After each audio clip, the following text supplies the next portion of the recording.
Welcome to ZKast, everyone. I'm Z.S. Caravallo from ZK Research, and I'm here in person at the Enterprise Connect 2024 show in Orlando, Florida. I'm right now at the Theta Lake booth inside the really big Expo Hall, actually, and I'm with Dan Nadir, who's the Chief Product Officer at Theta Lake. And Dan, a quick intro on yourself, and for people who don't know Theta Lake, what does Theta Lake do?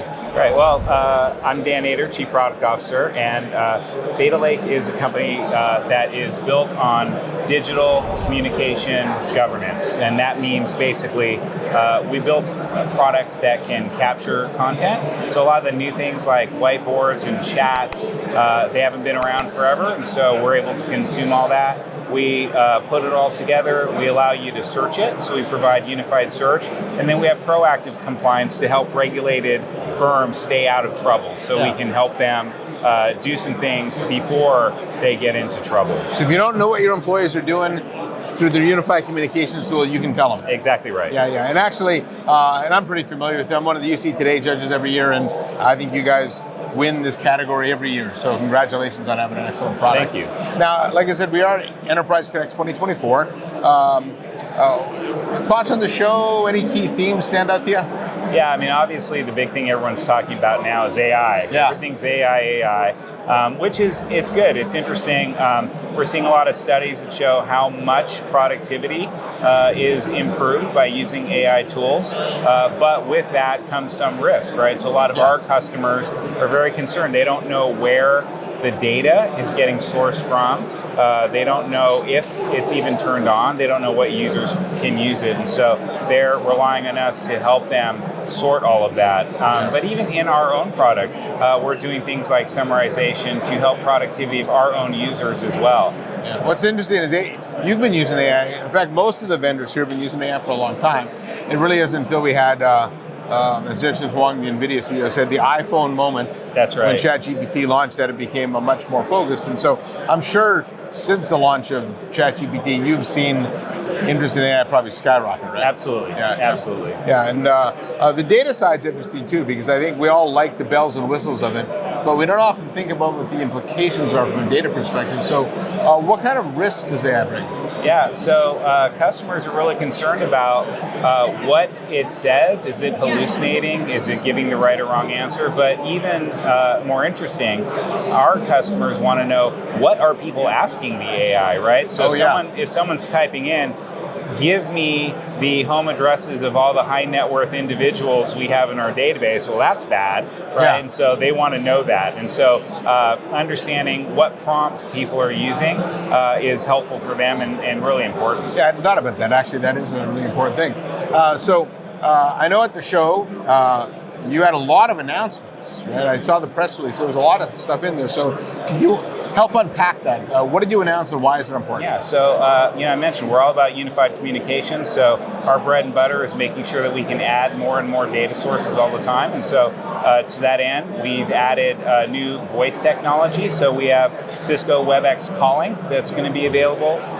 We've partnered with RingCentral for a long time. We just rolled out Ring CX or EX now support. And then whiteboards is another big area of concern. And so to that end, we've added Miro's whiteboard to the list, as well as Zoom's whiteboard. Yeah. So those are all available, and I think we're probably the leading vendor who supports all of the major whiteboard applications. Yeah, so your definition of unified communication is actually, I think, a little broader the way most people think of it. It's not just a meeting platform, right? But it's calling and it's all the other ancillary tools that you use. That's right. That's right. And historically, without a product like yours, how would somebody actually be able to monitor phone calls? Yeah, so what has actually been happening is for a lot of, especially the new tools, they've been turning it off, right? So the logo here, Seize Productivity, is intended to help companies be able to get the ROI that they really want from these tools. So a classic case is they'll roll out something like a meetings platform, and their compliance team will say, hey, look, that chat, that needs to be retained. Like, we can't do that. So you have to turn it off, right? Oh, you can't do the video. You can't do all these things. And so the users are unhappy. They usually go around it and they do something else, which gets the company in trouble. Yeah. And so we basically act as enabling technology for that. We can turn on the ability to monitor these, to retain and supervise, which means the users are happy, the business is getting full value out of the platform that they purchased, right? And as what we see is they're mostly interested in the new things that they haven't been able to capture, but to your point, they start looking around, they say, well, what about our legacy voice? What about our email? What about all these other things? We'd love to have all of that content in one place. We want to have unified search. We want to search across all of the modalities to find something. A lot of companies today have audio or voice in a totally separate system than their email and other e-coms. They can't search them both. And we give them the ability to do that. Yeah, it's like peeling the onion, right? Once you start looking at one mode of conversation, there's more and more and more. And then if you're buying specialty tools, I guess that's the interesting thing too about AI and trying to apply AI to this thing. There's that expression that good data leads to good insights, but silos of data leads to fragmented insights. And so you could have a worker doing some things on one device or through one mode and some on another, but if you have separate tools, you could actually never really derive proper insights from that. Right? I have a good demo which will show you exactly how we're able to combine all of these insights and give you the full picture and full context. Well, everyone loves a good demo, so you want to do that? Let's do it. Okay, Dan. Well, we're here at your demo station. Show me what you're talking about. Great. So the first thing I want to show you are all the different integrations, and I'll point out the ones that are new. But at first blush, you'll see it's a lot more than just chat programs, right? So you can see Cloud9, Dialpad, LinkedIn, all the Microsoft Teams. What's new is Miro, so that's something that we've just announced. We also have Mural, which is another whiteboard. All the Ring Central, including Ring Central CX. Which is brand new. Yep. Verizon for calling, WebEx for calling, WebEx for meetings, and everything related to Zoom, including brand new, the Zoom whiteboard. So we support all of those things. Yeah, you got this fast. Yeah. I mean, we work in close partnership with all of these companies, and so we're able to both influence their APIs, but also be aware. So whenever they have beta APIs that are ready to go, we're usually ready to go right after that. So just a quick view. This is an example of a WebEx call. It's not anything to look at, but that's because it looks just like all the other calls. So a new customer who's already pulling in some kind of video or audio content, it's going to look exactly the same and work exactly the same to them. And the benefit of that is just really consistent user experience. Exactly right. Similarly, this is an example of a whiteboard, right? This is a simple version of a Zoom whiteboard. One thing got written, but what's cool is Zoom is actually giving us iterations of the whiteboard, and we now will be able to replay these as if you were watching someone write all of the details on the whiteboard. So it's super cool to be able to do that. So somebody wrote something and then erased it, you'd know. That's right. That's exactly right.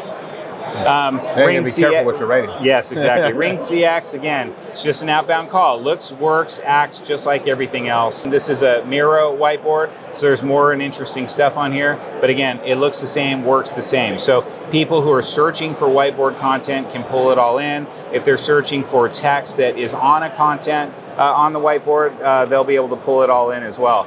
This, I'll pause it here, because I want to show you one thing that we didn't talk about, which is really a big announcement for us, is we've partnered with Zoom to deliver the security and compliance tool that we have within the Zoom platform. So it's called ZCM, Zoom Compliance Manager, and this is a view of what it looks like. So when you're logged into Zoom, you can just click on a tab and be in Zoom Compliance Manager powered by Theta Lake. So this is, again, the result of a lot of effort in our close working relationship with Zoom to be able to deliver this to them. Okay.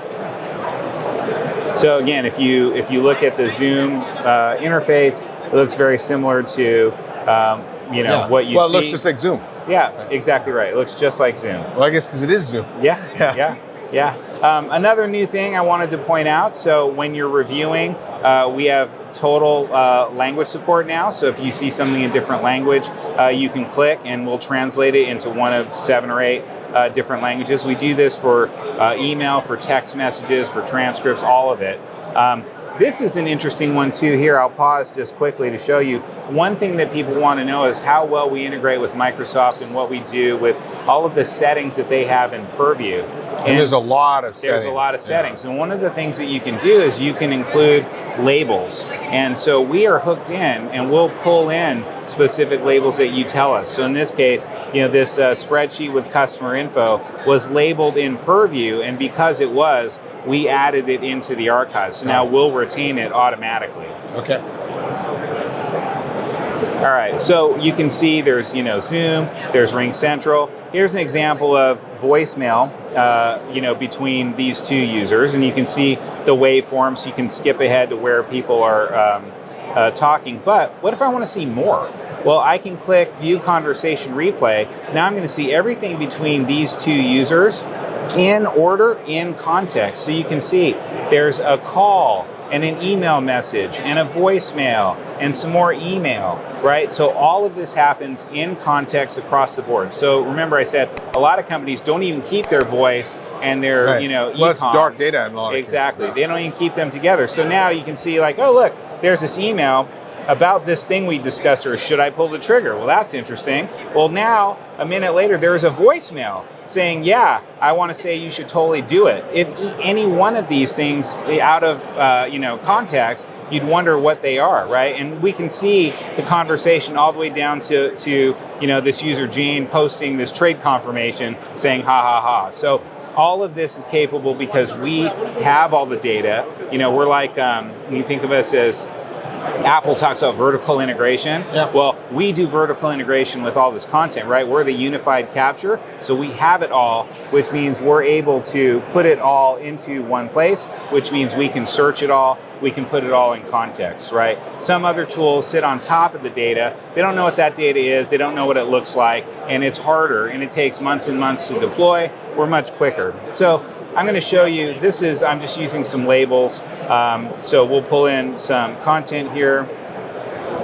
And this is a chat between Bob and Jane. So again, there's a few things that are here, but I might want to see more. Well, we can assemble the entire conversation over time. So these two might be chatting for years. We can show it to you all in one scroll, just as if you were in Microsoft Teams or you were in Zoom chat.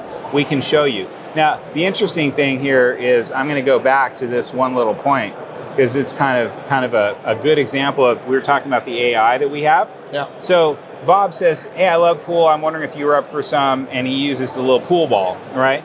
So that's fine. That's cool. Just talking about pool, not a problem.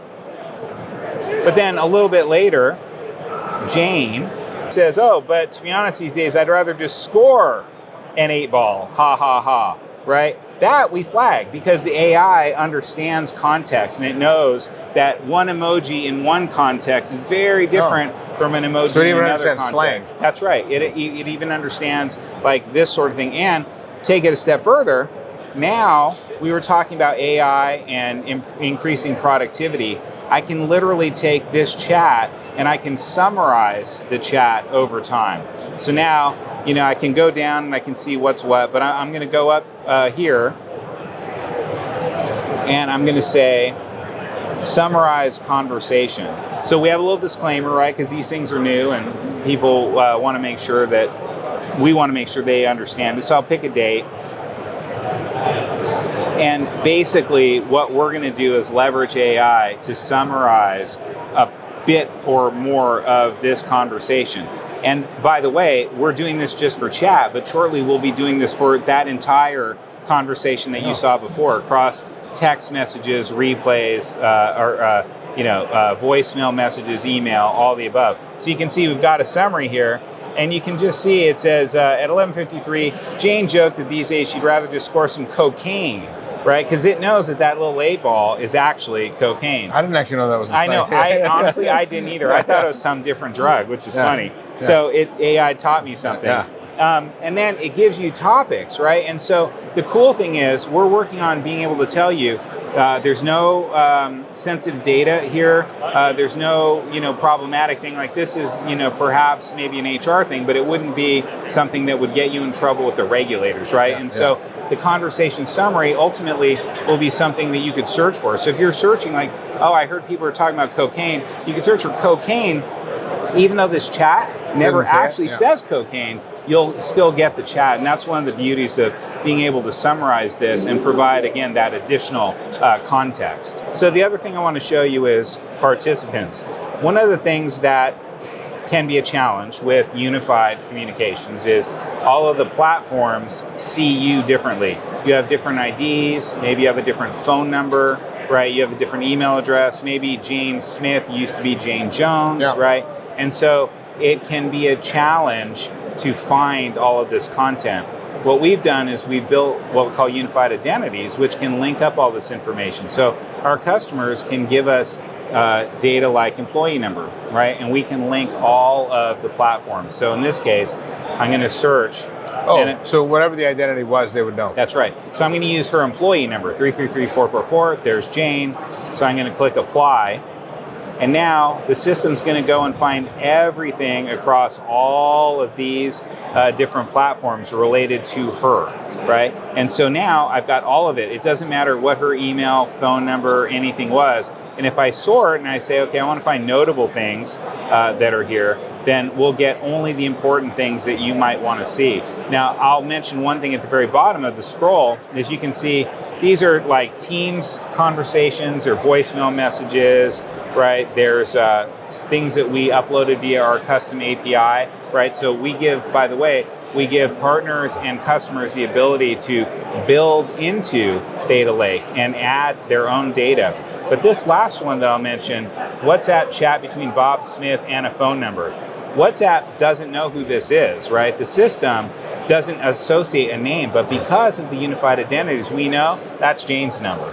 So That's even though yeah. this individual item doesn't say Jane, we're still going to pull it in because we've linked her identities together. Wow. So there's a lot that we're working on. I mean, we've got a big list and we do releases about every 6 weeks, but this was a great release. The Zoom Compliance Manager, working closely with Zoom, was amazing on both sides for us to get that delivered, and everything else that we talked about. That's great.